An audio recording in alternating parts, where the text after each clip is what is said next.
Guyyaarraan tana oduuleen garagaraa akka baasaa akka gartee ifatti bahaa jirtutti wanni gartee isaan jechaa jiran mootummaan Itoophiyaadhaa waraana ABO'dhaa kan gaara keessa jiru wajjin waliigaltee godhuudhaan waraana ABO'dhaa irra hanga tokko biyyatti gartee galchanii jiranii jaaniiti odeessaa jiranii waanuma kana ilaalchisee Jawaar Mohammadis guyyaa dheengaddaa barruu takka barreesseeti ture.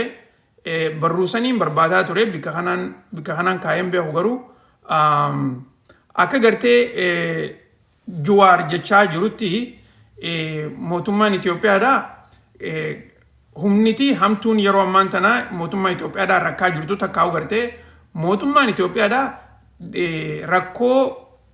rakkoo humnoonni faannootii fi waraanni ABO takkaa'u oolaan isaanirra godhaa jiruun waraanni Itoophiyaadhaa diigamaa jiraa jeeti Jawaar barreessee jira. Gama haaniin ammaasis waraanni faannoodhaa naannoo Wallootii fi akkasuma sanitti naannoolee gartee Shawaa kana keessatti bikka hedduutti waraana mootummaadhaa injifatanii akkasitti booji'aa jiranii jeeti barruudhaan kaayee ture. Wanni tuni gartee Itoophiyaa akkuma biyyaattu akka malee akka sodaachisuu kana gartee inumaatu waraanni gartee birgeediin takka guututti diigamuu siidhaatii fi unumaatu gartee mootummaalleen akka waraanni jalaa diigamu jiru kana odoo irraan dubbanne bira dabruun isaanii jarri kuni waraanumaafuu akka gartee fadhinnaan qabne takkaa'u biyyuma saniifuu akka fadhinnaan qabne garsiisaa jiran jeeti Jawaar barreessee jira. Itti aansuudhaan waraanni ABO'dhaa hulaa biraa takkaa'u gartee fuula addaa Harargee keessatti banatee jira jee Jawaar barruu tana keessatti dubbatee jira. Akka gartee amma duratti mootummaan Itoophiyaadhaa bikka adda addaatti waraanni ABO oolaan karaa gartee dhihaatii fi karaa kibbaa malee bahaa kana keessatti miila gad dhaabbatee socho'uu hin dandeenye. Yeroo amma duraa kan gartee achitti socho'uudhaaf tattaafatan takka warreen gartee bikka sanitti waraana ijaaruudhaaf kan qaqqabamanii turan takka immoo isaanillee dhumanii turanii.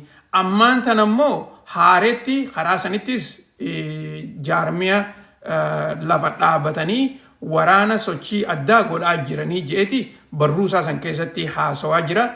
Gama kaaniin wanni gartee guyyaarraan tanaa mootummaan Itoophiyaadhaa gartee akkanatti waraanaa wajjin waraanan gartee boojinee jira takkaa'u harka kannatanii jiran ja'anii gartee karaa miidiyaalee biyyattiitii fi miidiyaaleen garagaraatiin gadhiisaa jiran kuni barruulee gartee akka Jawaar dubbatu sanii fi barruulee warra biraatillee duraaf faalleessuudha fakkaatti. Mee isinoo maal quba qabdan maaltu deemaa jira gartee kanarratti yaanni keessan maal fakkaataa waan jirurratti kanarratti gartee yoo yaada tokkoof lama dhiyeessine tolaana fakkaata. Maaliif dhugatti gartee amma yaanni bikka lamafaatti bikka sadiifaatti gartee adda hiramaa jira. Kana keessaa mootummaanis akkuma gartee aadaasitti booji'amoota gartee waraana isaanii kan naannoo adda addaatti gartee taa'aa jiruu fi waraanan diigamaa jiru kanarraa wanni isin dubbatu takkalleen hin jirtu.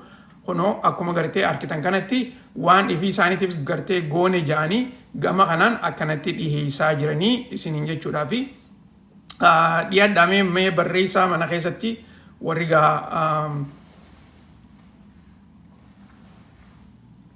akkuma yaadaatti gartee waan kanarraa takka ni haasofnatti dhiyaadhaa.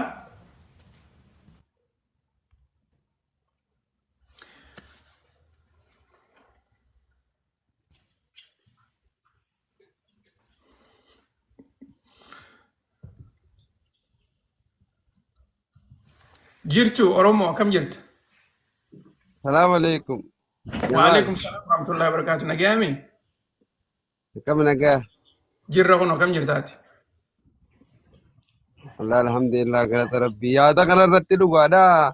Waa'ee amma waraana bilisummaa Oromoo ta'etu irratti dubbiin dhugaadha. Harargee keessatti an amma suudiidhaan jira ganda keenyattu iddoo tanan lolli cimaan ta'eeti. Achittuu lolli cimaan ta'e lubbuun nama meeqa achittuu baate dhugaadha amma babal'achuu jira lollini Loluma kana rabbiin akka nurraa godhu enna wallahi.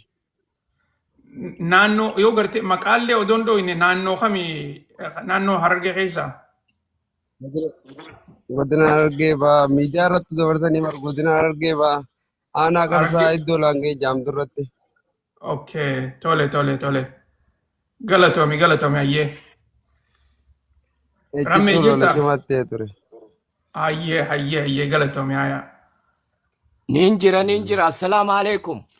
Wa alaikum salaam wa rahmatullahi wa barakatuh. Ifa mare foto kwa Oh. Eenyu haasawa ture? Eenyu? Oh, dhiifame aboo. Rammee deebi yoo jiraatte qalaxattiin si baasee. Jira. Hayyee. Okay. Abdalla jirtaa?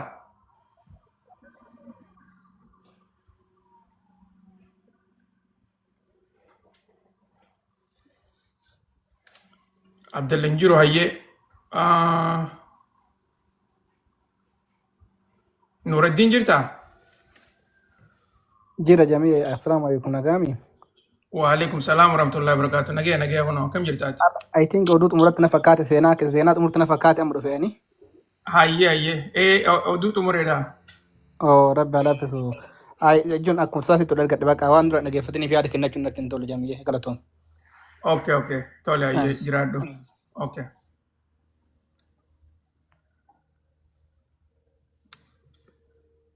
All right. Duudee jirtaa?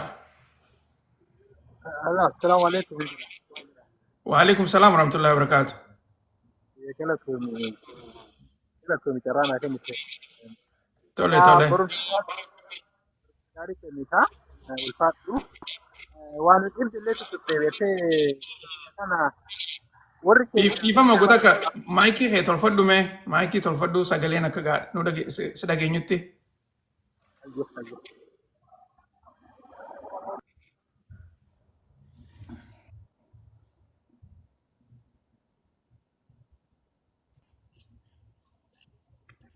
amma ho.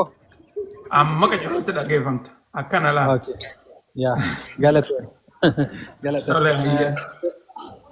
Kan jechuu barbaade beetee waa'ee mateenya sanatu nu rakkise beetee amma qabsoo gara bahaatti jalqabde tana sila qabsoo jara teennaa tana gara wallaalle bar maali taargeetiin dhumni isii maali Oromiyaa independent jechuun biyya alaabaa ofii daangaa ofii waan akkasiiti immoo tanuma akka bilchiginnaa tanatu dhufeetniin 4 kiiloo geette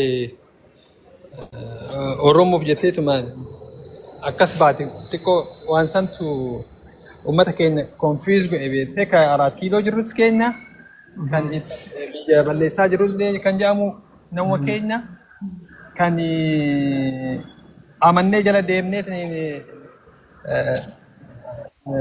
qabsoo kennee deebi'ellee keenya ammas mootu qabsoon sunillee xalafamte kan jedhu keenya kanaaf garuma isiin deemtu wallaalleeti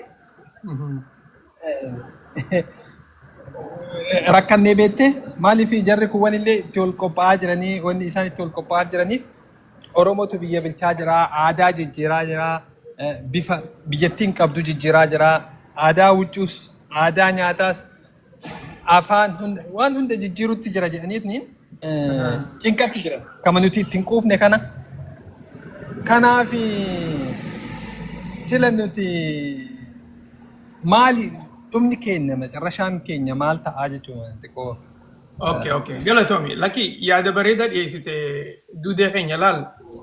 Yaadni kee kuni yaada namni hedduun akka gartee barruudhaatiinis akka yaadaatiinis nama hedduutu dhiyeessaa jira. Waasi qofaa miti. Inumaatu gartee yaadni kuni amata 4 dabre kana keessa olii gaduma deemaa jira. Warri gartee gaara keessaa lolaa jirus jara keenya.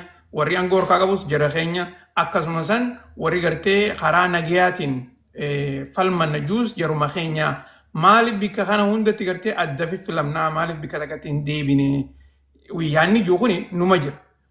Garuu immoo kana keessa uummanni keenya jidduu tanatti gartee akka malee rakkachaati jira. namni keenya dhumaa jira karaa gartee afaan qawweetiin namni keenya dhumaa jira beelaa namni keenya dhumaa jira ifii isaatiif gartee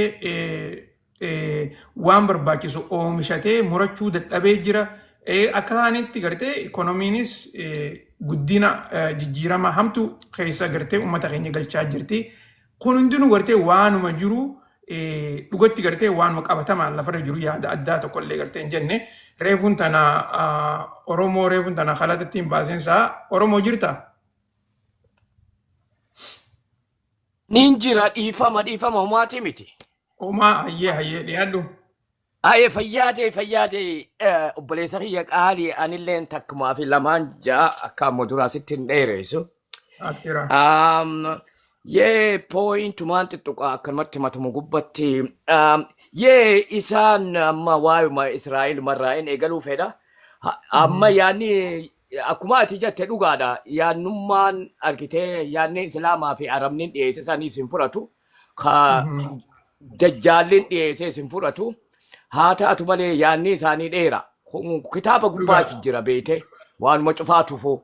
Haa taatu wanni jiru isaan dantuma isaaniitiif argitee warra hosteejii kana qabe kana ammaga isaan mangistuma kanaa qabee taa'u jiraan talaafu amma isaan wannin fedhan hosteejii kana baasanii san booda pilaana isaanii takkaas hadafa isaanii itti fufu. Hadafni isaanii ummata argitee West Baankii fi Gaazaa kana fudhatanii ummanni kun takka Jordaani galu takkaayis Ijipti galu. Kana wanni jiru lafarratti wannummaan olii fi gad qabnus hin jiru. Dubbiin takka tana haa taatu malee lola hamaa as dhufaa deema. Maaliif Ijiptiin akkana taa'uu hin dandeessu amma booda shaabiidha. Namichumaa wanna fuudhaniiti soo lolliin karaa kam amma markabaanuu arguu jirta. Markaba meeqaa deemu jira. Markabni kun warra argitee Yurooppiiti. Irra guddaan saba Yurooppiitii jechuudha. So markaba kana yoo Israa'el dhowte dubbiin akkam ta'uuf deemte. Ififuu Yurooppiinuu harka irraa wanna godhaa jirte. Shaabii isaan keessa waan jiruuf jecha duraan hanga danda'an argitee Israa'el wajjin dhaabbatan. So amma biitummaan Israa'el wajjin dhaabbachuu jirtu biyya sadii Itaalii fi Jarmanii fi Ameerikaan. So wallahi akkam ta'uuf deema Allahu yaalam. Tun hodduu laaftuu miti dubbii laaftuu miti. So akkasi ta Iraanis lolliin isaan idduutti argamuuf ni deema yeroo gabaabdutti. Laakiin odoo Iraan hin dhawne isaan Ijiptii dhawanii san booda Turkii dhawanii san booda ta Iraan akkasitti itti deebi'an akka yaada kiyya. Ta biyya keenyatti hin dhufuu fedhame. Ammas Arabni ilaal petrooliin dhumuuf deema. Ammasis addunyaanis jijjiirame baatiriitti dhufe. So salo system meeqa use godhaa jiran. Arabniin akka dursanitti wanna taa'uuf hin deemu. Araba addunyaa tana cufaatu rakkoo tana cufaatu kan fidu jiru. Slaveries lola kanaas ka oofu jiru ummata Arabaat. Tanumaafuu inshaallah Arabarraa maallaqa isaan petroolaan akkanatti petrooliinis irraayii wanna ta'uuf deema. Wannin qaala'uuf deemu bishaanii akkasii tanumaafuu rabbi isaan argitee wanna haa godhu akhi ummanni kunis nu darare. Ta biyya keenyaa yoo kutte moo numa jirtaa? Ta biyya keenyaa yoo niin wanna jee ta biyya keenyatti dhufa obboleessa kiyya. Ta biyya keenyaa wallaahi laazim wannin siin joo nutin akka Harargeetti ibbarraa 80 harka wanna godhannee jirra ummata gaara keessa deemu. Maaliif nuuf gale dubbiin akkamitti deemu jirtu nuuf galaa jirti beekte dubbiin wanni guddoon Harargee tanaa isaan sodaachisaa jira. Maaliif reetii takka ummata dhalatu kana yuuziin hoddummaatee sammuu fi ekspiriyeensii fi noolajaa fi waan cufaatu waan qabnuuf jecha ammaas dachiin teenya waan tanaa isaan sodaachise. Maaliif waan hodduu harka bahaa jira argite biitiin tun ta duraa ta Itoophiyaan baanan turu biyya kiristaanaati argite akkasitti dubul yoo godhanii yaatanis ammas ayyee amma naaf goota dubaga ummata kana sodaachisaa jira jechuu jirta namni cinaan ammoo warri biyya bulchaa jiru kun Oromoodha jechaa jira yaada kana akkamitti walitti araarsuu dandeessa? Ni Harargee sodaatanii jechuu jira. eenyuutu harargee sodaata? Yoo ummata mangistiiti. Mangistiin tun eenyu? Mangistiin tun ta manooriitiin jaaramte obboleessa kiyya. Mililik boodaan. Ummata Oromoo ta'anii arkitee wanni isaan oofuuf fedhan maaliif laal nuti majority akka Oromootti miliyoona 80 obboleessa kiyya qaali. Haa taatu Oromiyaa jennee Oromiyaa fuudhanii nu harkaa maal sodaatan? Islaamaa hodduu sodaataniit manooriitiin tun. Tanaafu Oromiyaa nurraa wanna godhanii Itoophiyaa takkitti guujaan manooritii ifirraa wanna mataa akka Somaalee akka Hararii akka ummata hin jirre kana ummata nutu ummata Harariinis Oromoodha arkite Amaariinis hin jiru amma hubannee jiru Amaariinis Oromuma obboleessa kiyya mee saba kam fidan Dabuubis Oromoo kuushiidha mee Somaaleenis kuushii taphiidha taataatu isaanii politikaa keessa taphachuufi waan kana uumaa jiran bikka takka isaan hin geessu. Laakiin eenyuu fi advantagein eenyu kan waan fixuu fedhaaf yeroo hedduu seeqannee beekaa nama hedduutu eeggachaa jira. Nama hedduutu eeggachaa jira. Tanaaf fixa kalaaf takkitti tana. Laal Itoophiyaan ni facaati akka Raashiyaa takkaayisu wanna taati. Akkasii irra bareeda akka ollatti wajjin jiran Harargeenis biyya taate miliyoona 30 gurrasi caloo. Galatame. Adeemsi dubbadhu carraan kiyya na fakkaata.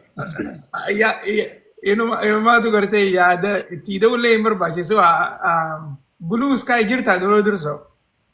Jira yaa. Galatoomi eegaa turtee galatoomi dhiyaadhu carraan keeti. Atinis galatoomi. Salaamu alaikum. Waalaikum salam warahmatullahi wabarakatuh.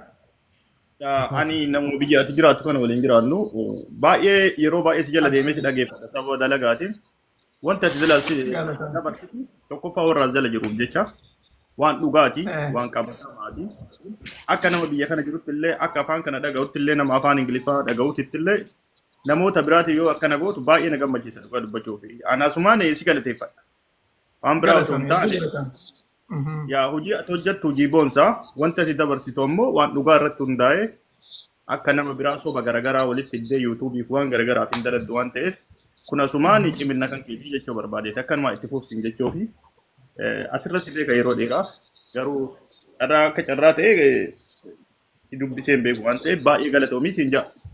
Itti dabaluun ammoo yaa itti dabaluun nama tasgabbaa hedduu namatti tolta. Waa'ee Oromoo irratti dubbataatti na fakkaata. Ani baay'ee na dhiphisu wanti Israa'elii fi Gaazaa kun illee hoolaan politika malee waan dhaabbatu natti fakkaatu. Waan ammaa miti gara fuulduraalee dhaabbatu natti fakkaatu. Isa rabbi beeka. Because lola dhaabbatu illee natti fakkaanne. Garuu gara Oromoo kanatti yoo deebine wanti guddaan Oromoo miidhaaru warra siyaasaati, warra politikaati, warra dhaabbata jechuun dhaaba garaagaraa qabamu. Warra politikaati kanarratti ammoo rabbi haa qajeelchu wanti guddaa irratti xiyyeeffachuu qabnu uummata osoo hin taane warri politikaa kun akka walii galuu fi politikaan Oromoo yoom akka karaa qabatu haala kanarra osoo dubbatanii natti tola. Irra guddaan ammoo koomeentii politikaa osoo hin taane kan dhufeef inni guddaan isin galatoom jechuuf kanaafuu galatoom carraan akka kennite. Hojii gaarii hojjettaa, hojii boonsa hojjettaa. Hedduu galatoomi dhugatti laal seentee jecha babbareedaa kana nuun jechuu keetiifuu dursoo galatoomi maaliif gartee namni kuni yaaduma akkanaa kanaatutu nama kana jajjabeessa magaaluma tanallee jiraachuu keetiifillee gaaf tokko gartee wal agarree waliin haasofnaa abshir hedduu galatoomi siin jaa akkasumatti shukrii jirta.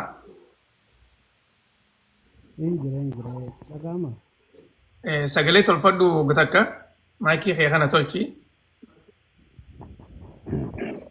Amma dhagahama? Hayyee si dhageenya hayyee. Inni dhageema. Yaa'anii assalaamu alaikum warahmatullahi wabarakatuh. Kun barbaadaa hundi keessanuu akkam nagaa ooltanii. Waalaikum salaam warahmatullahi wabarakatuh. Yaa ani dhugaa dubbachuuf yeroo baay'ee anis akkuma obboleessi keenya kun jalqaba jedhee sin hordofaa. Haasoftuu fi wanni ati yeroodhaan dabarsitu waanuma addunyaadhaan osoo namoonni isa beekayyee jiraatan waanuma addunyaan irra deemamaa jirtu yeroo sanitti nuuf dabarsaa jirtaa galatu. wanni biraa wanni nan jechuu barbaadu waa'ee Oromoo irratti amma fakkeenyaaf waraanota galan kana warri amma gara waggaa tokkootti dhiyaatee jira gaafni kunuunsi sabbiisaa akkanatti waraana leenjisaa jira jedhanii aangoonnummaan dubbatan jechuun taa'ee danda'u hangaasaan faana waraanuma tokko amma galaa jira. Okay. So waraanni ammaan tana galaa jiru kun waraana haaraa miti jechuukeeti. Waraanni amma galaa jiru waraana adda bilisummaa Oromoo kan dhugaatii miti. Waraanuma mootummaa cufuma isaa kennuun dubbate yeroo itti dubbiin hammaattee uummanni akka humni mootummaa qabe bare mootummaan akka waan ofii isaatii waan gaarii hojjetee wahiititti waraana galtee uummataan sammuu uummataa haaggachuu barbaada. Waanuma akkasiisantu deemama malee wanni waraanni bilisummaa Oromoo kan dhugaadhaan ganama bahe hin du'a malee du'e jechuutu irra dhugaadha malee hin gale jechuun waluma faallaa. Amma fakkeenyaaf waraanota ji'a jaha dura galan ji'a afur dura galan yoo laallu harree sammuu isaanii haga mootummaan uummata sammuu uummataatiin to'achuudhaaf as babaasee haasofsiisee amma achi buuteen isaaniitiif hin mul'atu jechuudha. So qabsoon uummata Oromoo uummanni Oromoo amma namoonni tokko tokko waraana bilisummaa Oromoo yoo gargaarame yoo gargaaruu baatanii yoo arrabsanis yoo faarsanis waraanni kaayyoo ganama manaa baheef qabaa namoonni waraana ta'anii hidhatanii bosona seenan kun warra barnootaan fagaatanii sadarkaa biyya bulchuu irra gahuu danda'antu bosona jira. Namoonni kun ammootu arraba namootaa jalan deemu faarsuu namootaa jalan hin deemu qalbiin waraanaa akkasii beekamuu jechuudha. Kanaafuu waraanni bilisummaa Oromoo hojii isaa ganamaaf galgalallee hojjechaa jira. Namoonni akka keetii kan miidiyaa sirriitti jala bu'ee yeroo hunda hordofu kunii fi nuti argaa jirra. Kana akkasuma bira dabarraa dhimma lola Itoophiyaa ka amma faannoo kanaa fi gara waraanni ammaas Itoophiyaan gara bishaan diimaa fudhannaa jettee sirba dhiittu kana jechuu kanarraa yoo waan tokko tokko dubbachuu yoo dubbadhu jechuudhaan amma fakkeenyaaf waraanni makalaakaan waraanni humna gahaa qabu akkamitti waraanota xixiqqaa kanaan to'atamee ummatuma isaan keessan waraanni isaan ifi isaaniiti silaa to'achuu danda'an isaan to'atee boochisee irra deemee akka gaafa ijoolleen Suudi Arabiyaatitti ijoolleen kutaadhaan wal goote tokko akkas wal godhan amma yeroo tokko yeroo laaltu waan waraanni wal godhu jechuudha. Kun waan daa'imaa hojjechaa jiran amma akkamitti waraanni kun humna ofiitiin achi bahee galaana diimaa deeffachuu danda'a yoo jedhamu nama hunda keessatti mallattoo gaafii tahee uumamuu danda'a. Paartii bultoonni ammootu waan barbaadan jedhanii odeessuu isaan sobarratti waan hundaa'eef miidiyaa isaanii gara hunda sobaan waan ijaarrataniif bu'uuruma isaan soba haasa'uu danda'a. Yoo dhugaarra dhaabbannu ammootu wanni kun wanta wal faallaadha. Ifi mootummaan ittahuu danda'uu qabdi Itoophiyaan nageenya of keessatti buusuu qabdi. Tole galatoomii yaada keetiif hayyee hedduu galatoomii itti aansuudhaan James jirta?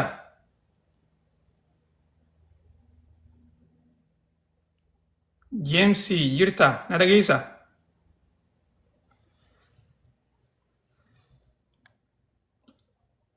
James hin dhaga'u hayyee na dhageessaa James?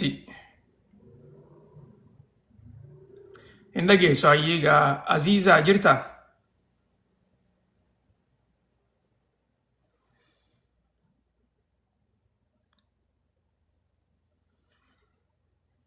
Dursoo gartee isin warri mana keessa jirtan hoggaa gartee namni yaada isaanii hogguu dhiyeeffatu dhageeffadhaa fi garuu gartee arrabaa fi kana dhiisaa namallee arrabsinaa namni gartee yoo amma fakkeenyaaf yaadni gartee namni kun dhiyeessu kuni sirraa adda yoo ta'e garuu immoo akka yaadaatti fudhachuun rakkoo takka illee hin qabdu. Kana keessa gartee waan waliif sababuutu jira ammaasis daddaftanii gartee aartanii arrabaa fi kana hin darbina. Maaliif namni kun haa dubbatu haa firraa baasu yaada isaaniiti. Isinillee gartee hoggaa carraa harkattan yaada keessan ol baatanii dubbatan feetan gartee mootummaa deeggaraa feetan waraana deeggaraa feetan ammoo afaan qawweetti isin barbaannu nuti karaa nagayaatiin biyya teenya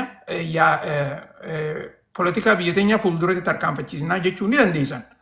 Rakkoon uummata keenya qabatte rakkoo politikaadhaati. Kana gartee ifa ta'uu qabdi namayyuufuu. Rakkoon politikaadhaa afaaniin gad ta'anii namayyuu gartee bikka anaatu abaluu caalaa odoon taane nu hundinuu wal qixarraa gartee yaanni dhufu yoo jiraate karaa saniin gad ta'anii marii ni godhan. Saniitu gartee waa hundaa'u rakkoo tana fixuu danda'a.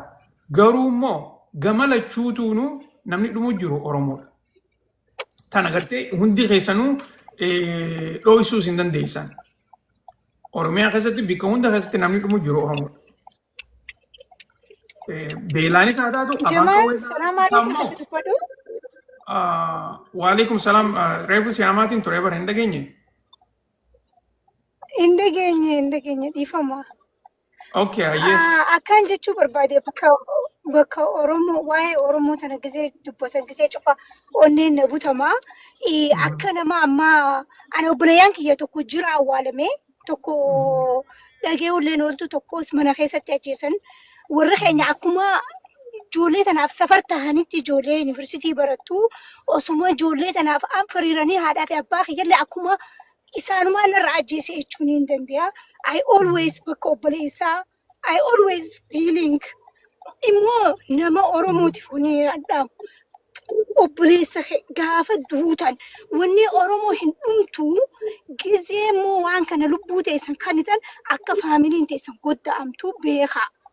Dhiira jeenaa wajjiniin dhaladhe gisee cufa uraan obboleeyyan kiyyaa gisee cufa giseen saayiboota isaanii arke I always feeling I always lonely sanii jecha please yaa ilmaan Oromoo waan hin jirre jecha if hin ficcisiisinaa akka Oromootti immoo hooha dubbattan hojjetan taate yaa waliin ajjeesinaan isaanii dhaama. Hooma wal ajjeessan sabni keenya paapuleeshinii keenya xiqqaachaatuma deema malee irrachaatuma deema malee guddachaa hin deemu. Immoo nama walii galanii humna takka tahanii gaara jirus deebi'ee hoo silaa waliin dalaganii san yaanni kiyyaa bakka tanaan silaa dubbachuu fedhe onneen na butamaa dhiifamaa hayyee salaamu alaikum. Waalaikum salam warahmatullahi wabarakatuh. Warri gartee mana keessa teessanii dhageeffachaa jirtan mee ilillii wal faffacaasaa fi obboleessa siidhaa hadu'es obboleessa keenya akkasumas gartee namni kun itti dhageeffameeti waan namni du'u kun hundinuu gartee hadu'us Oromoodhaa jechaa jirti. Akkanumatti gartee cal jettanii akka wantaatti hin taa'inaa ilillii wal faffacaasaa fi hammam takka gartee isinitti akka dhageeffame garsiisa nama kanaaf rifachuutu isinirra jira. Isinii meetiin jira amma durallee hoguu gartee mana keessatti haasoynu namni dhumu kun hundinuu. Salaamu alaikum warahmatullah. Waalaikum salam warahmatullahi wabarakatuh. Eenyu haasoo jira? Ana Muhammad haasootti jira. Dhiifama waa xiqqoo dubbadhee gadi bu'u. Okay. Tartiiba haasawaa bari Muhammad. Odoo namni haasoo jiru namarratti hin haasawin. Agga gartee namni rifaatuu obboleeyyan siidhaa gartee obboleeyyan namayyuuti. Oromuma keessa Oromumarraa haasoo jirti. Saniifuu gartee hogguu gartee namni kuni waan itti dhageeffamu akkanatti gartee qalbiidhaan isinitti himu isinilleen isinit dhageeffamuu qaba. Dhugatti kan gama hundaanuu dhumu jiru ummatuma keenya obboleeyyanuma keenya ijoolleen irratti xiqqoo abbootii teenya isaanumaatu dhumaa jira. Saniifuu gartee nuti rakkoo tana keessa akkaataa itti bahuu dandeenyu gartee warri kanarratti gartee ifa dura deeminsaan carraa kana itti fayyadamee akkasumas ummata keenya gartee gargaaruu qabu numaa isiniin jechuudhaa fi isin ammoo gartee namni tokko emotional ta'ee akkanatti gartee namni dhumu jiru kun hundinuu ummatuma keenya akkamitti gartee isin hirrifannee fi takkaa gartee salphistanii irraa na haasawinaadha wanni isin jechaa jirtu isinitti haa dhageeffamu dhagaan ta'ina oguu gartee namni tokko waan Oromooti irraa haasawu isinitti haa dhageeffamu gabaabinatti James hin jirtu mi'ati ilaamaan tanaan dubbanne okay lammii jirta Niin jira Jamal akkam nagaa qabdaa fayyaadha miti. jirra kunoo akkam jirtaati carraan keeti itti dhiyaadhume Ayyee dinqisiifataa keetiin illee baay'ee si hordofaan ture dhugaa ati baay'ee nama jabaadha dhugaa baay'ee infoormeeshinii baay'ee nuun gaa turte waan baay'ee si hordofaan ture. hedduu galatoome. Baay'ee indoom ijoollota jaaladhu baay'eetti sheer gochaan ture ijoollota waan baay'ee ergaa gurguddaa dabarsaa turte ammaaf ta'uun taane dursaa kaasee si hordofaa ture. Galatoomii. Tokkoffaa irratti galateeffachiifan seenee lammaffaa irratti immoo waan lamaan tokko dubbadhe tanan bu'aa gaggabaabse. Tole. Waa'ee biyya keenya kaafne yoo laallu nama biyya keessa jirudha beektaa? Akka namni waan baay'ee jedhee inni gama jirus inni gamana jirus waan baay'ee haasuu otoo hin taane dubbiin oddoo qabdi. Yeroo isin jedhu isa keessa jirutu beeka dhugaa jiru. Hunda dubbachuun immoo ulfaataadha beektaa? Inna dhugaa jiru waan baay'ee beekna. Kanaaf otoo namni yaa abaluu koo yaa ekele koo jechuu dhiisee bakka inni jiraatu akka uummataatti afaansaa qabatee otoo jiraate inni mootummaanis yoo ta'e qaamni lachuu immoo otoo gara araaraatti dhufee uummanni keenya nagaadhaan jiraate hawwii keenya isa guddaadha. Yoo kana hin taane furmaanni addaa kennamu hin jiru. Maaliif inni tokko inni ijaan hin agarre abaluun akkas godhee nuuf abaluu nu wayya jedha. Inni kaanuma abaluu nu wayya jedha. Eenyu akka uummata fayyadaa jiruuf eenyu akka uummata miidhaa jiru inni beekuyyuu hin beeka. Inni keessa jiru amma ani kanatu kanadha jechuu hin danda'u. Garuu immoo waa tokko beekuu nan danda'a. Akka nama tokkotti akka nama keessa jiraatutti akka nama hawaasa keessa jiraatuttis yoo ta'e jechuudha. Innaa uummanni kana gidduutti miidhameetu jira. Garlachuutu miidhamee jira uummanni. Gabaabumatti bakka garlachuutti uummanni miidhamee sira jiruuf otoo araarri bu'ee hawwii keenya isa guddaa fi socho'uu danda'a uummannis ta'e namni kamiyyuu. Uni araara qofa hawwina, nagaa hawwina, waa'ee isa kana waa'ee sanaa otoo hin taane kanuma dubbachuun barbaada. Baay'ee si kabajaa nama guddaa keenya jabaadhu si jajjabeeffannaa. Warra asirra jirtan immoo nama 154 jira. Hundi keessan sheer godhaa, koppiliinki taaptaap godhaa. Ani hagammaa ergan seene ilaalaan ture namni taaptaap gochaa jirullee hin jiru. Zim jedhanii taa'uun qoftis immoo bu'aa miti. Galatoomii hedduu galatoomii lammii keenya akkanatti gartee uummatallee warra yaadachiisuu keetiif hubannoon rakkoo teenyaa gartee gamalachuutu irraa karaan nuti dheenu hin jiru.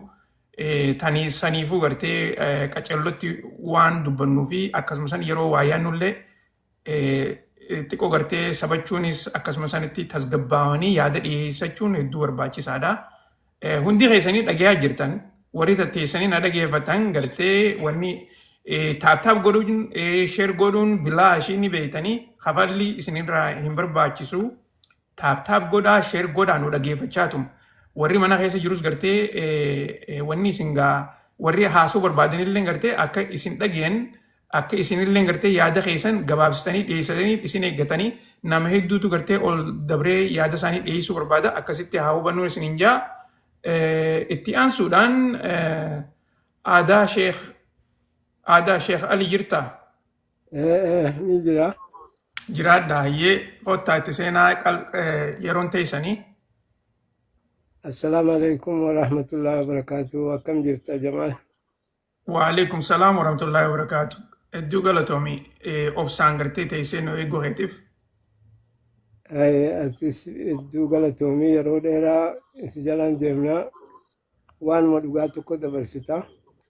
Akka nama asii achitti waa ittiin dabaltu.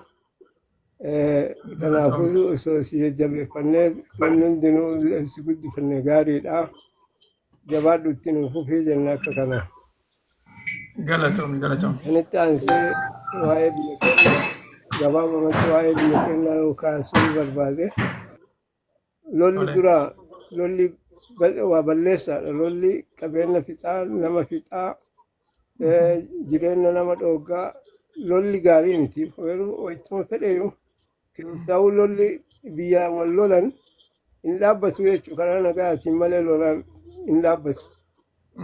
Kanaaf osoo laalanii itti yaadanii karaa nagaatitti deebi'anii uummanni illee akka nagaan jiraatu biyyi illee akka guddatu yoo diinagdeen bade yoo uummanni bade maal taatiree biyyi ni baddi nama tuffachuu dhufaa ollaas hin geenyessi qabachuuf mala deebi'ee.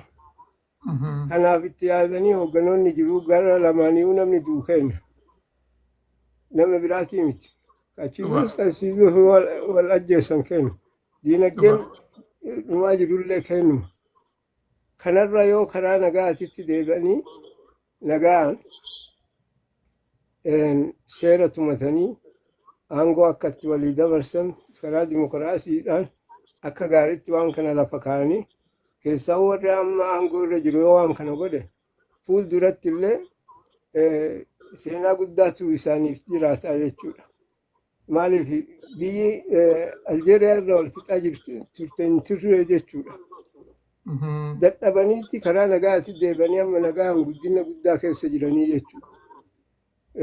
Biyya Somaalee laala akkamitti jirti. Egaa mootummaa Ziyaad Barre irraa bu'e ciccittee waluma fixaa jiraatanii jechuudha. Maqaa mootummaa malee dhamaan gad dhaabbatanii jiran biyya teennatu isaan eegaa ture. Kana laalanii yoo karaa nagaatti deebi'an biyyi tun biyya guddattuu jechuudha. Fakkeenyaaf amma amata ja'a lola keessa jirti kasaniin dura dhiisin. Haga kana namni haa beela'u haa rakkatu malee biyyarraa faca'ee akkasitti buqqa'ee hin baane. Namni biraa immoo guyyaa takkaa lamatti biyyarraa faca'ee baha jechuudha. Biyya akkanaa kana osoo karaa nagaatti deemanii guddina biyyoota gurguddatanii caalaa guddattii jechuudha. Yoo akkasitti wal guddifne maal qabaa? Lolaa wal balleessinee diinagdee teenyallee balleessinee qullaa hafuu boodallee akkasitti jennee maqaa walii baafnee kan jiru wal fixuurra yoo karaa nagaatti deebine maal badii qabaa jechuu barbaadeeti.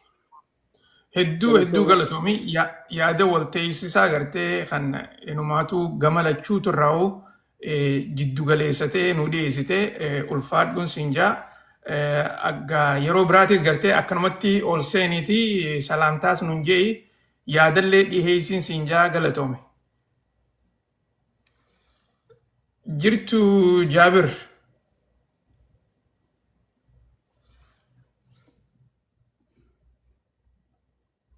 Jaabir jirta na dhageessa. Jaabir. Okay, Jaabir hin jiru.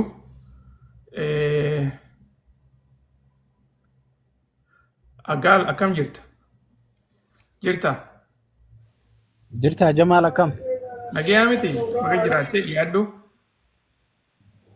Jirra Jamaal keenya jalqabatti nama yeroo hedduu si hordofu. Tole galatoom.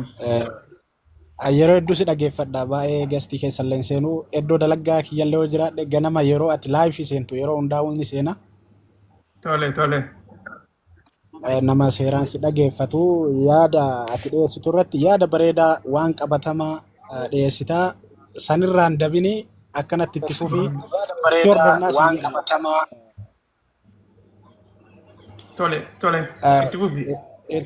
Itti aansuun ammoo waa'ee biyya keenyaa irratti wanti biyya keenyaa waan baay'ee nama yaachisu waan baay'ee silaa dhala namaa nama lammii biyya san irraa dhalate wallaahi waan nama yaachisu waan silaa haasofteellee wanti amma fuula miidiyaatitti as bahee argan kun saamuda yookiin ammoo foormulaadha malee taatee lafatti taate osoo waan namni marti ka beekuuti namni yaadarraa nama nyaatee dhugee bulee hin dandeenye jira. Maaliif jennaan sammuun namaa akka waan taateef tokko garaa jabaata tokko garaa lafa waan si ajaa'ibu waggaa tana abbaa tokkocharraa ilma afur kan qabatamaan beeku biyyallee jiraachuu abaadhu maatii keenya keessaa jechuudha. Abbaa tokkocharraa ilma afur bakka takkatti dachaasanii rashananii fixanii waraabessi nyaatee fixe. Kana eenyu godhe? Karaa shansiise Oromoo, karaa shani Oromoodha.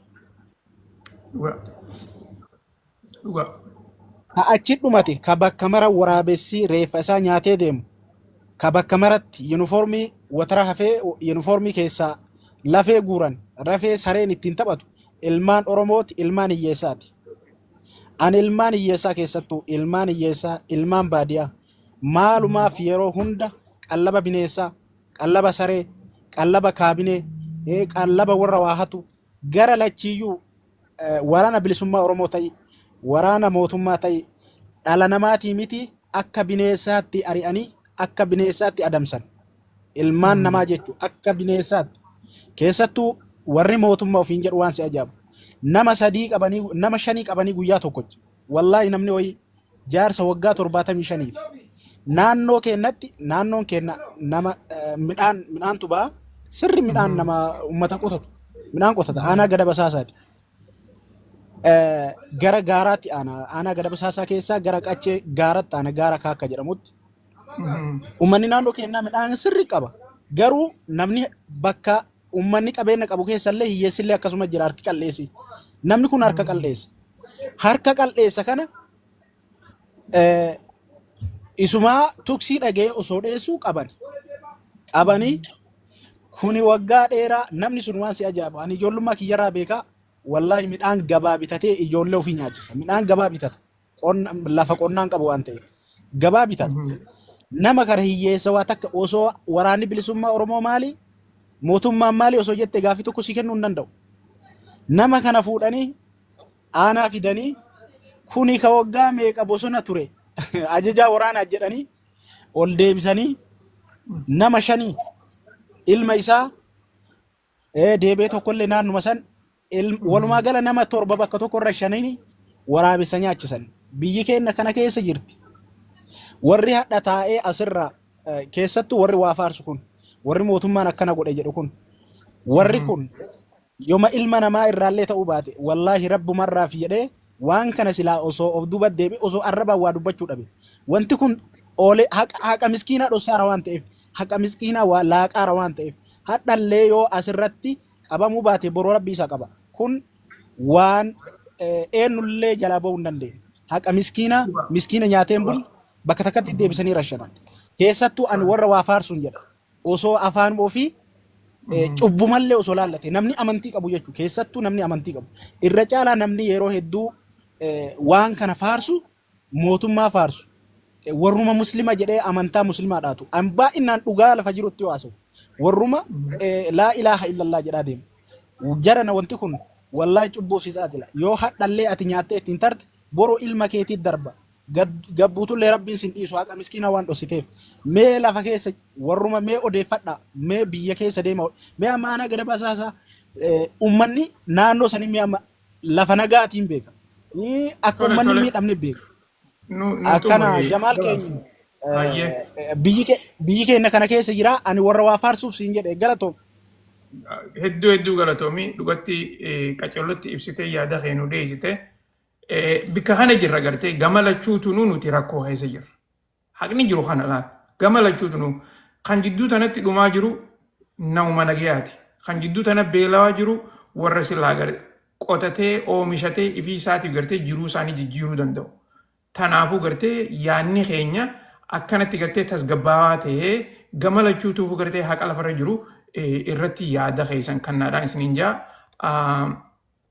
Muhammad Reefun tana beekaatiin si baase yeroo gartee maayikii takka odoo namni haasoo jiru gartee hin haasoin jechuudhaa fi amma beekaatiin carraa seeqannee itti dhiyaadhu yeroon teeti.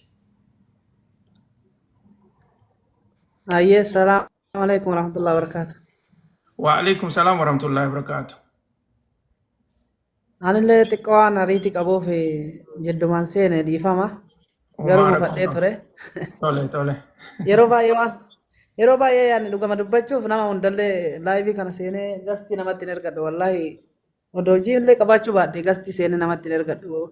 Waan hedduu akkuma namni hedduun jedhe si dinqisiifadhuuf dhufee yeroo ati waa dubbattu as jala taa'ee si dhageeffadha. Allee viidiyoo keellee takka hanga dhumaatti odoo dhageeffanne bira tareen beeku. Dhugaan jiru kanuma. Galatoomi. Nama 4 namni TikTokii fi Facebookii kanarratti illee amma yeroo baay'ee namni waa maxxansu baay'eedha. Kun waa itti dabalaa kun bakka fooluma ofiitiif jedhee namoonni waan akkasii waan goggodhaniif yoo keessaa nama sii ta'u atuu beekta. Kanaaf seenee sitti ergadhee amma dhugama dubbachuuf akkuma Abu Musaaf jedhee waa'ee biyyaa kana hallaluun baay'ee gaariidha. Akkuma waa'ee addunyaa kana yeroo baay'ee xiinxallitu gaddeebi'anii ka biyya ofii kunillee irra guddaa ka biyya ofii kanatu nama miidha waan ta'eef isa kana laalanii yaada namallee kennisiisu waan guddaa. Amma dhugama dubbachuuf haalli biyyi keenya itti jiru baay'ee rakkisaadha. Mootummaa deeggaruun illee rakkisaadha. Ka biraallee deeggaruun baay'ee rakkisaadha. Dhugaa jirtu. Kanaaf uummanni ibidda keessa jira jechuun hin danda'ama. akka amma mucaan jedhe amma mucaan reef dubbate kun sirrii jedheen beekani aanaa amma inni irraa dubbataa ture kana sirrii beeka akkuma inni jedhe kana baay'ee haala inni jedhe kana olitti miidhaan jira akkasuma godinaalee hunda keessa ani fakkeenya arsiidha sirrii beeka arsii keessa aanaa sirkaa aanolee hedduudha aanoleen manni akkanatti keessa dararamaa ture kana mootummaan hin beeka akka waraanni hidhatee muka jirullee hin beeka waraanni kunillee yoo dhufe sima kanatti yoo dhufe waraanni kun waan fedhe sirraa fudhatee deemuu danda'a sirraa nyaatee yoo sirraa dhuge yoo fedhe sirraa qalatee deemuu danda'a dirqiin jechuudha hidhatee deema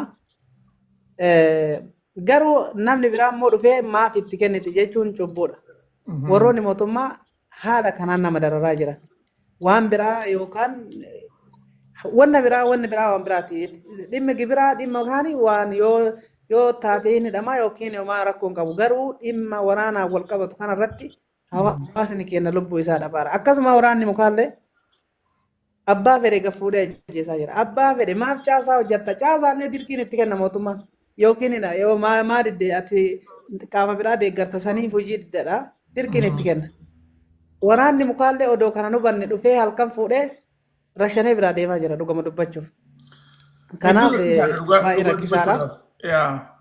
Hedduu rakkisaadha galatoomii keenya. Kanaaf walumaa galatti rabbuma kadhachuudha malee wanni godhanillee waan jiru natti hin fakkaatu keessattuu dhimma ammaa warra kaabaa kana namni martuu ofirraa balaaleffachuu qaba irra guddaan bineensi ka mootummaa kanallee caalu ka daa'ima guddaa ati maal deeggartan jenne afaaniif kasi ajjeesu ka amma gara biraatiin deemaa jiru kana nu martuun balaaleffanna dhugama dubbachuuf kana eenyummaallee hin eeyyamu. Tole hedduu galatoomii warra biraatiifis carraan kannaa. Galatoomii obboleessa kiyya Mahammad. Itti aansuudhaan Simbaa jirtaa? Obsaan nu eegaa jirtaa hedduu galatoomii carraan keetii. Akkam jirtu naguma fayyaa keessanii? Nagaa fayyaa. Akkam jirtaati? Jirra qayyoo nagaadha. Yeroo baay'ee isin hordofan beekta maqaa koo kanuma yaadattanii yaada. Informaashinii baay'ee sirraa dhagayaa turre waan biyya bakkee kana duraanii ulfaadhu galatoomii obsa baay'ee qabdaa hunduma immoo keessummeesstaa beekaas wallaalaas kan inni har'a seene waa'ee biyya keenyaa kana xinnooma yaadarraa kennuu fi anis gaaffiis miti garuu waan nama rakkisu wayiin argaa amma namoonni baay'een maal jedhu nagaa wayyaa jedhu nagaa jedhu nagaan akkamiin dhufaadha. Jar tokko mootummaan ammaa asumatti yeroo yaada kennan jaarsa waggaa 70 fuudhee ajjeesee siin jedhu. Jar tokkoon immoo nagaa wayyaa siin jedhu. Nagaan akkamiin dhufaadha. Jaarsa ajjeesaa, ijoollee ajjeesaa, dargaggeessa ajjeesaa nagaan akkamiin dhufa akkamiin walii galtaadha. Yoo galte nagaa argatte teessaa. Galee nagaa argadhiin taa'aa yoo jettee inni daggala deeme kuni lubbuun itti mi'aawu dhiisee yookiin miindaan kafalamee fi daggala dhaqee miti rakkannaan deeme. Inni rakkise immoo biyya jira. Warri rakkise kuni haaraa dhaawoo jettee yoo gaafatte Oromoon hin jarjara xiqqoo natti fakkaataa jarri kun haaraa miti. Waggaa 27 darban waggaa 34 darbanii mootii mata'anii turanii yaa'u maqaa jijjiirratanii jarri kun gochaa makaleessa gochaa turan yookiin gochaa warri isaan ergataa turan gochaa godhaa turan har'as raawwataa jiru. Amma namoota yaada kennan yookiin warri faarsee bulu kanas yoo ta'e eenyu namni haaraan jettee yoo gaafatte kaleessa yeroo Oromoon ajjeefamaa hidhamaa saamamaa ture namoonni amma taayitaarra jiran kun namni hin turre jiraa jettee yoo gaafatte deebii hin qaban. Namoonni har'a taayitaarra jiran hundi isaanii kaleessa yeroo wayyaaneen nu saamaa nu ajjeesaa ijoollee keenya ajjeeftee makiinaan harkisaa turte jiru turan. Har'as isaantu darbee jira jechuudha. Kanaaf jira kana amantii akkamiin galta? Qabsoo nuti goonee qabsoo uummanni Oromoo godhee sabni biraanis itti dabalee godhee mootummaa kuffise mootummaa kufe sun badii inni gochaa ture inni kunis gochaa jira. Har'a kan biyya bulchuu Oromoodhaa inni daggala jirus Oromoodhaa siin jedha. Nuti Oromoo aangessuufidha. nuti Oromoo aangessuufitu qabsoofne moo gaaffii qabnu gaaffiin keenya nuuf adeebi'uuf qabsoofne isa jedhu of gaafachuu dadhabe Oromoon. Kana keessatti dubbiin kun har'a ati amma sila yeroo dubbattu nan dhagaa Harargee ga'ee jette. Eessatti jalqabe? Wallaggatti jalqabe. Gujiif Wallaggaa waggoottan 7 darban ajjeefamaa, saamamaa, hidhamaa turan. Oromoon yeroo sana eessa jira? Oromoon inni har'a dubbatu kun kaleensaa yookiin cinaachi isaa gar tokkoo yeroo akka sana ta'aa ture. Gar tokkoon hadu'an iyyuu yeroo jedhu koomentii tokko ajjeefamtuu shaneedha yeroo jedhan dhagaa turre. Jaallatanii du'aan turre haadholiin. Mootummaa darbe keessatti, mootummaa darbee dhufe keessatti mootummaan dirooniidhaan yookiin meeshaa gurguddaadhaan uummata isaa rukutee mootummaa kana even wayyaane hambara wayyaane keessan guddadhe wayyaaneen akkasitti wayyaaneen ormadha. Yaa jaruma kanatu wajjin ture jechuuf malee akka kanatti saba Oromoo ifatti hin ajjeesne. Yeroo ijoolleen qeerroon bilisummaa Oromoo isaaniin lolaa turte illee afaan isaaniitiin ciis boombii darbatu malee rasaasa gogaadhaan nama rukutan turan. Atis beekta. Ijoollee gabaabsi gartee goolobii. Soo akkamiin nagaa finnaadha. Akkamiin dhiifnee yoo galle nun teessisan. Daggalaa keenyas namni keenya nagaa argataa hin jiru. Kanaaf Oromoon irratti walii galee isa kam naa wayyaa nagaa naa wayyaa gabroomee man jiraadha yoo jedhe filatee isa sana gashuu yookiin immoo akka kaleessa ofirraa geggeesse warruma kaleessa nu wajjin ture warruma nu saamsisaa ture nu ajjeesaa nu hiisisaa ture nurraa deemaa kanaaf hin qabsoofne jedhanii kan ofirraa geggeessu Jawaarfaa warri qabsoo fidanii asiin ga'anii oppiidiyoomatti kennanii deebi'anis itti gaafatamuu qabu. Isaan kan oppiidiyoo waraabessatti foon fe'ee deeme Jawaar. Gaafuma fide qabsoo kana hin kuffisne. Complete revolution hin goone dargii Haile Sillaasee dargii kuffise, dargii wayyaanee kuffise, wayyaanee immoo kan kuffise mootummaa haaraa argachuun nurra ture malee rifoormi godhee oppiidiyoodhuma kaleessa buddeen cabaa nyaatu buddeen fayyaatti kennee deebi'uun irra turre waraabessatti foon fe'ee deebi'ee isaan kunis itti gaafatamuu qabu rakkoo nuti keessa jiru isa kanadha galatooma. Galatoomi Zimbaa nagaan jiradhu yaada agartee addaa dhiyeessite kan agartee namni itti yaadu qaba. Nageenyi eessaa dhufaadha. Nagee kana akkamitti argachuu dandeenya yaada jiru. Karaa agartee warra mootummaatiinis haa taatu karaa warreen qabsoo gaara keessa jirus haa taatu karaan warri afaan qawweetiin lollu jedhee takka agartee afaan qawwee malee rakkoo uummata keenyaa fuuldura tarkaanfachiisuu dandeenya jedhee warri yaadus akkaataan uummanni keenya guutummaatti nageetti argatu irratti itti yaaduu qabanii yaada jiru irratti irraa fudhannu. Itti aansuudhaan walaabuu jira. Walaabuu jirta?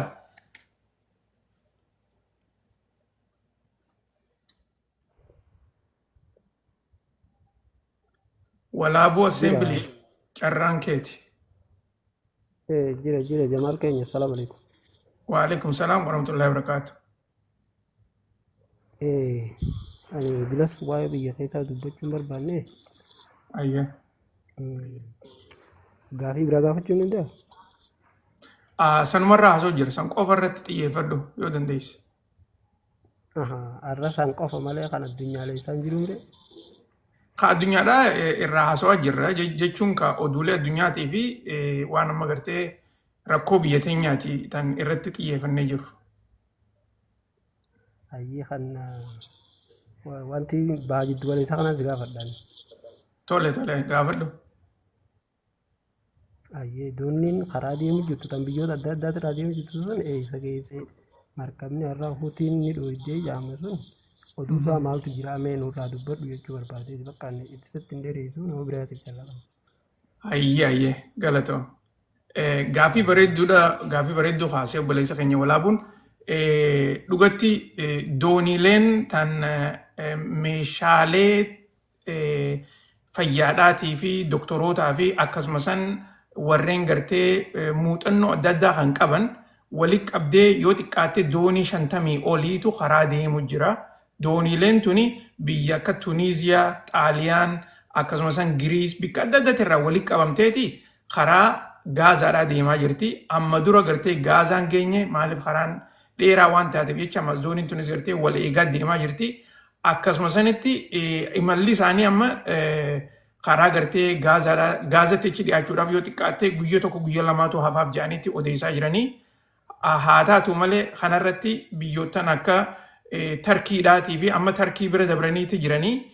Biyyi Tarkiidhaatii fi warreen Xaaliyaanii fi biyyoonni akka Ispeen markaboota isaanii kan lolaatiin isaan kana diroonnan adda addaa gartee akka isaan hin dhoofne takkaa'u akka isaan hin sodaachisne irraa eeguudhaaf hara sanitti achi dhiyaachaa jiran jedhaniiti odeessaa jiranii. Footoon takka takka mul'attu diroonnan markabni lolaa kan Tarkiidhaatis akkasumas kan Xaaliyaanis isaan jala deemaa jiran jedhaniituma dubbachaa jiranii. Garuu immoo markaboonni kun gartee ilaa hanqam takka isaan kana gargaaranii fi dhugumatti jara kana gartee lubbuu isaanii baasuudhaaf ni tattaafatanii gaafiin jettu gartee walumaanii arkuu teenya san akkasitti gartee quba qabaaddaa oduu keessatti illee irraan dubbanne maaliif ammallee waan hedduutu deemaa jira.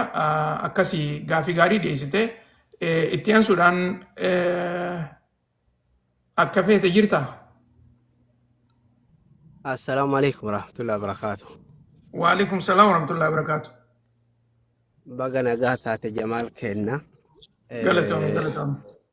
Dura jalqaba irratti ammootuyyuu nama akka kan keetii kanaayyuu qabaachuudhaafi alhamdulillahi jedhaa shukrii rabbii galfadha. Lammata ammootuyyuu sin deeggisiifadha jechuu barbaadeeti.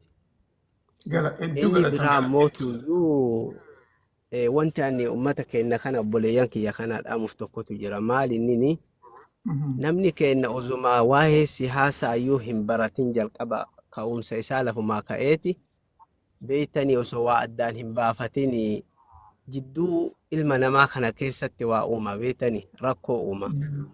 Jalqaba siyaasa kallattii siyaasni tokko kasaffisaan faayidaa wahii irra gahutu jira. Tokko ammootuyyuu karoorfamee yoo karoorfameetiin jedhe wantichi sun ammoo yeroo gaafatutu jira. Siyaasni biyya keenya waan jarjara sa'aatii ammaa kanatti harka keessa achi kaa'aniitiin ay fuudhanii miti. Warri ollaahinii kanaa irra jiru ammootuyyuu waan san osoo xiqqoo isii tasgabbaahee hubataa osoo deemnee osoo wal fixuu baannee keessatti warri ollaahinii irraa kunniin.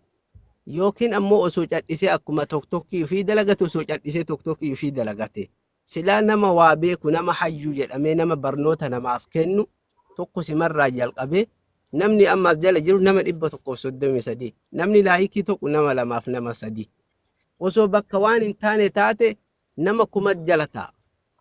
Nama beekaa jalqaba nama keenya beekaa mee siyaasa dhaquun duratti nama beekaa keenya ufii keenya wal guddisnee laayik goonee sheer goonee foloo goonee osoo jalqabe mee osoo manuma keenya irraa osoo wal guddifne yaanni guddaa an qabu tokko isa san.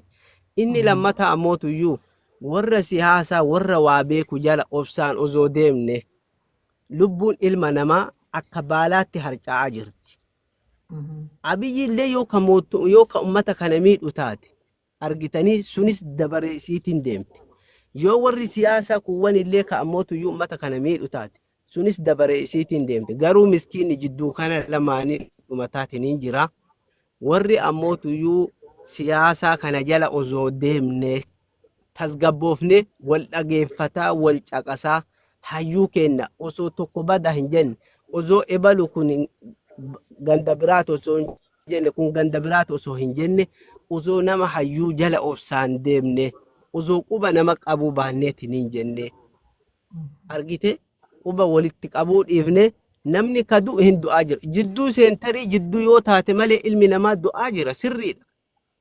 Warri amma ummatatti ebalu amma jala deemee namni gariin kijiba ati ebaluun deeggarte namni tokko cinaachi yoo beeyta xan'achi tokkochi yoo namarraa cite isuma santu foon ajeessaa jedhan. Oromoon teenna akkuma gize duraanii badaadha. Waa beekaa hin jirru waa argaa hin jirru. Tigreen hadha miliyeena meeqa isiin sun? Parsantii xiqqoodha uummanni sun. Isiin sun hadha yoo walii galtee jette waan jarri daladdu osoo laalle Oromoon dachaa wallaahi osoo walii galle waraanni shanee kun qofti osoo walii galee Itoophiyaa tana bulchuu ni danda'a. biyya tana bulchuu ni danda'a. Abiraa dhiisaati. Ummata kana guutuu dhiisaati. Kanaafuu ani shaneedha, ani abiyyiidha, ani maarri osoo hin jenne hawaasni jidduu keenya lamaanitti hin miidhamini. Hayyoota keenya jala deemnee waa dhageeffataa mee gurra kana mataa kana baannee mataa kana rabbi wanni nurra uumeef qolomata kana garana zoortee haa waa laaltuu fi qolomata keenya kana gurra kana lachiinuu waa dhagahaa haa deemnu. Gurra mirgaatiif fuunee gurra bitaatiin gadi naqinaa. Akka Arabni baatte ismaa min hina xallaa min hinaa jette Arabni. Maa dubbii akkasii san taana. Yaa Oromootiya waan jedhan waan dubbatame. Wannuma amma fakkeenya haa galatoome mucaan waa ummata Gazzaa inni amma dubbate kana isa gaafii an gurra kiyya kana dheessee caqasaa jiruun dhagaye. Akkasaniiti wal haa dhageeffataa deemnu waliin tuffannu wal tuffinnu fixaa jira. Diqqaa kennan waan takka bichaa dubbadhee dheeresse sirraa bu'a. Nama dhagahutu dhabame malee dubbiin silaa dubbii jabduun hiyyeessa bira jirti jedhan. Isinii galte nama abba hiyyeessaa fi dureessa yoo wal bira fidan dubbii miizana qabdu hiyyeessi yoo dubbate ta hiyyeessaa san dhiisanii ta dureessaa ta ibaluu san isaantu dubbate jedhani beektanii. Akkasaniiti namni keenya ammootu amma dubbii jecha hayyuu dhiisee jecha biraa dalagaa jirra amma.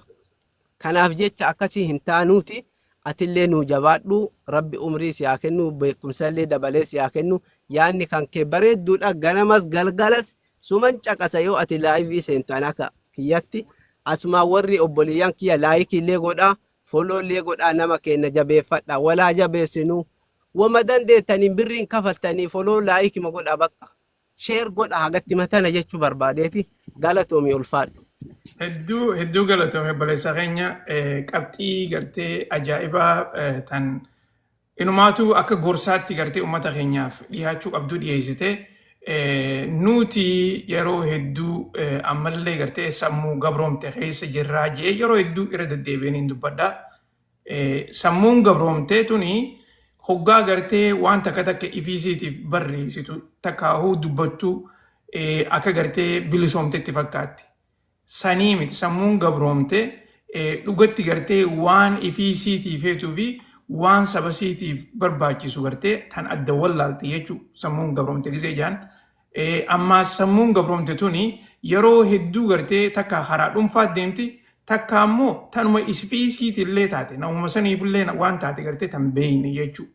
Dubagaa sammuu gabroomte tana keessaa baanee waan gartee alatti eenyu kana ifitti as deebisnee ifii teenyaaf anis waan akkanaa godhuun hin danda'a. Anis gartee waan gaarii dubbachuun hin danda'a. Anis gartee waan Oromoodhaaf Oromoo qabsoo Oromoodhaaf fuuldura tarkaanfatu takka godhuun hin danda'a jennee irratti gartee ciccinee wal bira dhaabbachuu qabna. Gaafa dur poolitikaa keessatti ati gartee nama tokko faarsiteef takkaa'u dhaaba tokko faarsiteef nama san deeggartaa ja'aniiti namni gartee quba sillaachuu ni danda'a. Garuu immoo amma gartee 2025 keessarraa eegaltanii fuuldura ani abaluun deeggara yoo kayyattee ifatti gartee dubbatu taate abaluu san afaaniin deeggaruu don taane kafalliidhaan maallaqa keetis kafaltee deeggaruu danda'uu qabda. Nama feete deeggari. Feetu gartee warra gaaraa keessa jiru deeggari. Yoo warra gaaraa keessa jiru ka deeggaru taates harka hiisha keessa neeyitee isaaniif waan kafalamuu qabu san kafaltee akkasanitti ati nama san deeggaru jirtatti gartee if beekuu danda'uu qabda. Kana maaltu godha? Kana nama guddateetu godha. Kana maaltu godha? Sammuu bilisoomteetu godha. Yoo mootummaa ka deeggartu taates mootummaas akka gartee deeggaraa isaanii ka dhugatti if galmeessitee socho'uu danda'uu qabda. Okay? Itti aansuudhaan yoo ati gartee warra afaan qawwee malee ummata keenyaaf dhaabbannee falmina warra jiru warra isaaniin deeggara yoo kayyatu taates isaaniifis akkasuma sanitti akka meembaraatti waan kafaluun sirra jiru kafaltee isaan deeggaruu danda'uu qabda. Kana keessatti tana gartee sammuun bilisoomte sammuun gartee guddina barbaaddu hogguu ja'an sammuu gartee afaan sii qofa odoo hin taane hujiidhaanis waa gargaartu jechuudha. Hujiidhaanis cinaa dhaabbattee ani dhaaba kana niin gargaara dhaaba kanattiin amana jettee waan kafalamuu qabu kafaltee akkasitti yaada isaaniitillee cinaa dhaabbattee deeggartaa jechuudha.